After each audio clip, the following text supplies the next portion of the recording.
dahil na rin po sa naging direktiba po ng Pangulo, maagaran pong kumilos ang ating Secretary, DepEd Secretary Sani Angara, at ang sinasabi pong guro ay tinanggal na po bilang principal sa nasabing eskwelahan.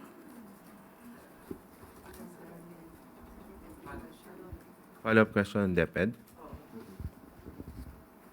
Maricel Alini.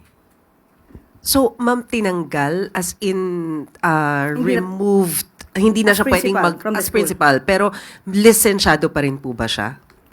Tinanggal naman po siya sa pagiging principal. Yung yung license naman po niya ay hindi naman manggagaling sa pag-uutos ng Pangulo o ng DepEd Secretary. So, does it mean po na pwede pa rin siyang magturo sa ibang mga public school? Allowed pa rin po ba siya? Allowed pa rin po siya at syempre titignan pa rin po kung ano ba ang klase, ang kanyang behavior. Kailangan po yan. Importante po yan, lalo na po at siya ay isang guro.